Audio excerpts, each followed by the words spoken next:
सर्वप्रथम मैं अपने गुरुओं के चरणों के अंदर प्रणाम प्रस्तुत करता हूँ।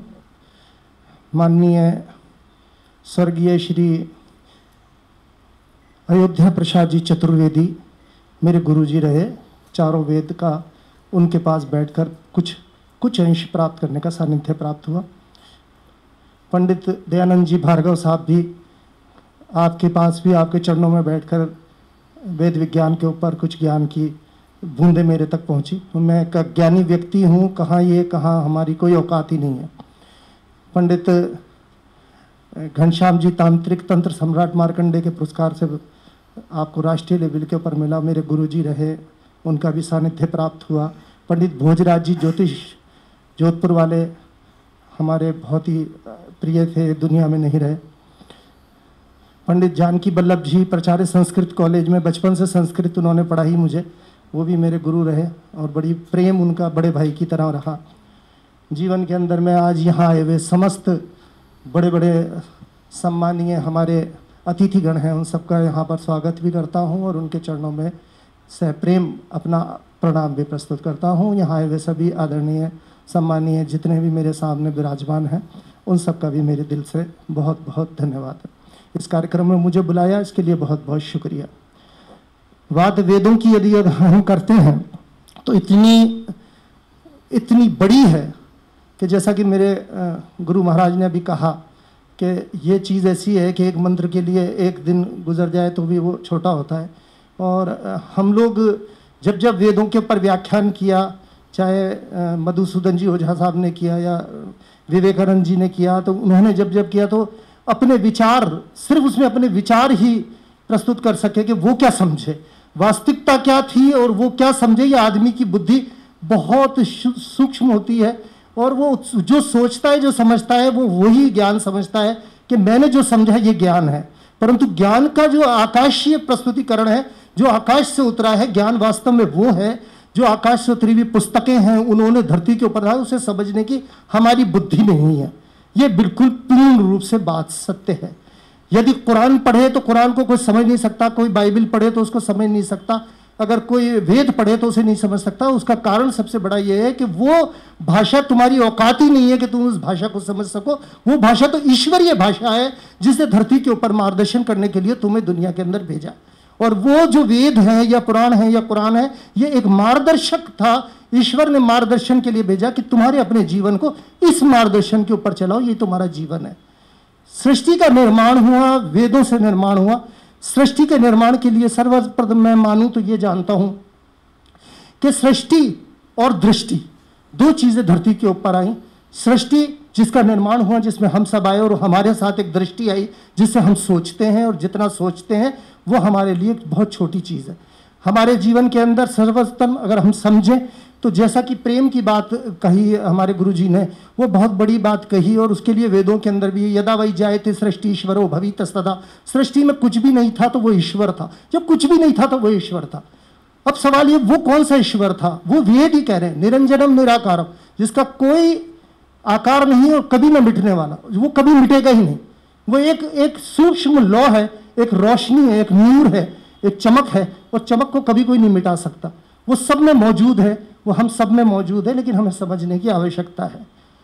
फिर अगर हम बढ़े तो उसके ऊपर एक बहुत बड़ी बात है, जैसा कि हमारे गुरुजी ने कहा, मैं गुरुजी की बात के ऊपर ही उनके चरणों के अंदर प्रस्तुति कर रहा हूं कि धार्यते धर्म, जो तूने धारण कर लिया वो तेरा धर्म है। एकता की बात के अंदर यदि हम ढूंढे तो ये बड़ी बात है कि प्रत्येक व्यक्ति धर्म पर है, सिर्फ उसको विचार करने की आवश्यकता है कि वो धर्म पर है नहीं। धर्म के लिए तो दुनिया में लड़ाई रही नहीं, धर्म तो केवल व्यक्ति का जो उसका कर्म है वही उसका धर्म रहा, लेकिन लड़ाई रही तो मान्यताओं पर रही, लेकिन धर्म का उससे कोई लेना देना नहीं। धर्म ने कभी किसी को दो टुकड़े नहीं किया। धर्म एक शक्ति थी जो तुम में मौजूद है, और वही जो तुमने धारण कर लिया वही तुम्हारा धर्म है। यही एक वैदिक वास्तविकता है जिसके हम समझने का प्रयास करेंगे। इसके साथ साथ हमें एक बात और समझने की जरूरत है, निराकारोति ईश्वरः भगवान साकार कथयति। निराकार ही ईश्वर है और जो दिखता है वो भगवान है।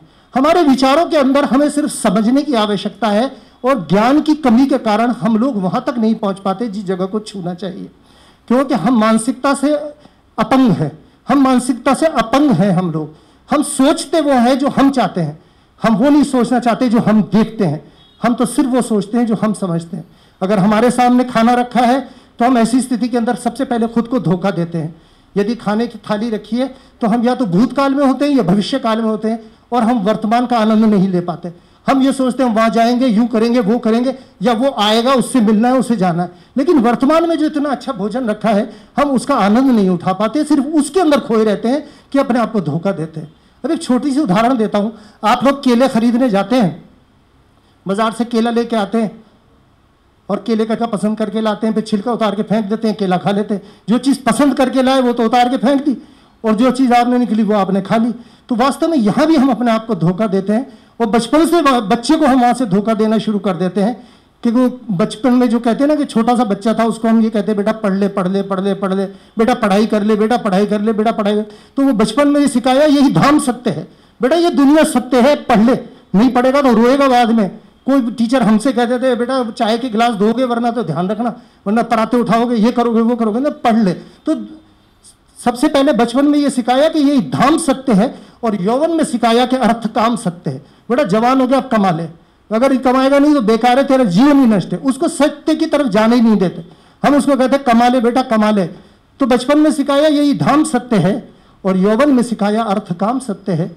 और जब तन की अयोध्या से राम चल दिए तब दुनिया ने सिखाया राम नाम सत्य है। अरे अब क्या सिखा रहे हो, ये तो गया, अब कह रहे हो राम नाम सत्य। जीवन के अंदर क्यों नहीं सिखाया कि देख राम नाम ही सत्य है, इसी को मान और इसी को जान। उस समय उसको भटकाए रखा, खुद को भी धोखा दिया, अपने औरों को भी धोखा दिया, और इस धोखे के अंदर चलते चले गए। तो सत्य की बात यही है कि धरती के ऊपर जब ये सृष्टि बनी, ये एक साइंस के अंदर भी है, और हम साइंस की बात करते हैं। आत्मा शब्द जो है, इस आत्मा शब्द का अर्थ हम समझे तो शास्त्रों में इसको तीन उसमें दिया गया है। पहला आत्मा का अर्थ है शिव। शिव जो है वो एक आत्मा है। अगर हम शिव शब्द का अर्थ निकालें तो शिव शब्द के 3 अर्थ है। मैं उल्टा बोल गया था, माफी चाहूंगा। शिव शब्द के 3 अर्थ हैं, पहला आत्मा, दूसरा योनि, और तीसरा ऐश्वर्य। आत्मा, योनि और ऐश्वर्य, ये शिव शब्द के 3 अर्थ हैं। यानी मनुष्य धरती के ऊपर जब आया तो एक शिव यानी एक आत्मा के रूप में आया, और आत्मा ही सत्य है। क्योंकि इसको अगर हम आपसे मिला के देखते हैं, जो चीज आपके लिए एक नई चीज होगी कि दुनिया में जो धरती पे पहले व्यक्ति आया वो है शिव, यानी पहली आत्मा जो आई। और वो आत्मा के साथ साथ हमने भी माना, हमने कहा ये आदम है। आदम, अब शब्द को अगर हम संधि विच्छेद करें तो दम का मतलब ही आत्मा होता है, इसका दम निकल गया, अर्थात आत्मा चली गई। तो आदम में जब तक दम न था, जरा सी बात को गौर से देखिएगा, आदम में जब तक दम न था, ये खाक था, आदम न था। आदम में जाके दम हुआ, ये खाक से आदम हुआ। ये खेल सारा दम का है, और ये दम उसी हमदम का है। तो सत्यता क्या है कि हमारी शरीर के अंदर होने वाली आत्मा ही हमारा ईश्वर है, और हम उसकी प्राप्ति करने के लिए सबसे पहले खुद को नहीं झांकते। यही हम धोखा देते हैं, धोखा देते रहेंगे, और इस धोखे के साथ ही हमारा पूरा जीवन गुजरता है। क्योंकि जब व्यक्ति उसमें शिव होता है, शिव निकलते ही शरीर शव रह जाता है। यानी शिव से शव तक की यात्रा केवल एक ई की मात्रा। तो अगर आप देखें तो शरीर के अंदर शिव है, जब तक आपका आइडेंटिफिकेशन है तब तक काजी साहब पधार रहे हैं, दयानंद जी भाई साहब पधार रहे हैं, त्रिपाठी जी पधार रहे हैं, यादव साहब पधार रहे हैं। और जैसे ही शरीर से शिव निकला तो कहा भाई हट जाओ, अर्थी आ रही है, जनाजा आ रहा है, मॉर्चुरी आ रही है, लाश आ रही है, दुनिया भर के नाम लेंगे, लेकिन ये नहीं कहेंगे कि वो व्यक्ति आ रहा है, क्योंकि उसका शिव जो आइडेंटिफिकेशन वो तो निकल गया। यही हमारी सत्यता है, और हमें समझने की आवश्यकता है। आज इस दौर के अंदर प्रत्येक व्यक्ति जिस धर्म के नाम पर सोचता है वो धर्म नहीं है, और जिस धर्म पर सोचना चाहिए उस पर सोचता नहीं है। यही वास्तविकता है, इसी चीज़ को समझने का प्रयास है। मैं अपने शब्दों को बस लघु करते हुए और आपसे आज्ञा चाहूँगा। बहुत बहुत धन्यवाद।